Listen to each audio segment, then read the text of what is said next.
Does bigger equal better? This question has been used to compare a lot of things: cars, houses, pencils. However, today we're going to be comparing maps and ultimately answering our question: does bigger equal better?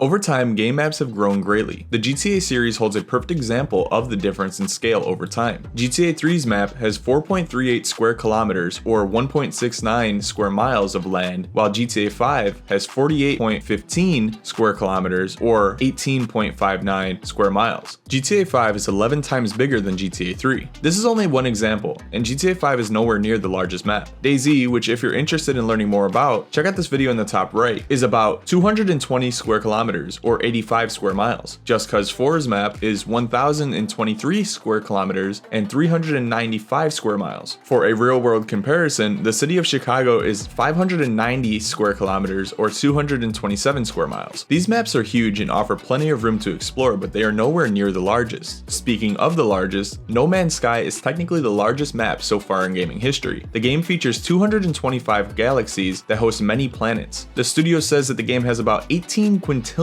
planets. With some math done by GameSpot, that comes out to 2.59 sextillion square kilometers or 1 sextillion square miles of land space. GameRant says that it would take almost 600 billion years to visit them all. If bigger equaled better, then we would have our winner. Yet the average players playing at any time over the last 30 days was just over 6,900 players. If we take a look at CSGO, in comparison, in the last 30 days it has averaged about 818,000 players. Each map in CSGO comes nowhere close to being even the size of one planet in No Man's Sky. By the way, CSGO was the most played game in the last 30 days. In a way, this somewhat answers our question. But wait, Minecraft's maps are gigantic. One Minecraft world is 3.6 billion square kilometers, or 1.3 billion square miles. And yet, Minecraft is the best-selling game of all time, with about 238 million copies sold. So again, we're back at square one. So how can we determine whether or not map size really matters? Well, if we look at sales alone, the fourth most sold game ever was Wii Sports, and that doesn't really feature a world at all. From this, we can tell gaming really isn't about the size. It's about what you can do and accomplish within the world or environment that you were given. One thing that makes big games so big is their unused space. Forests, mountains, ocean, or space if you're playing a space game. The environment sets the tone and setting of the game, but if it wasn't for the functionality, the game would have no players. Imagine hopping into a Call of Duty Warzone match that didn't feature guns and wasn't multiplayer. What's the point in having such a detailed and large map if there's nothing to do in it? Stardew Valley has a teeny tiny map compared to the ones that I mentioned before. However, in the last 30 days, the average players at any time was around 35,000, yet No Man's Sky, as mentioned before, was only at 6,900. Some great games use their maps to tell a story that hooks the player in, by pushing the player to explore and conquer new challenges, while other games focus the player on a small farm that they have to manage. So to answer our question, no, size does not matter. It's the way that you use the size that does.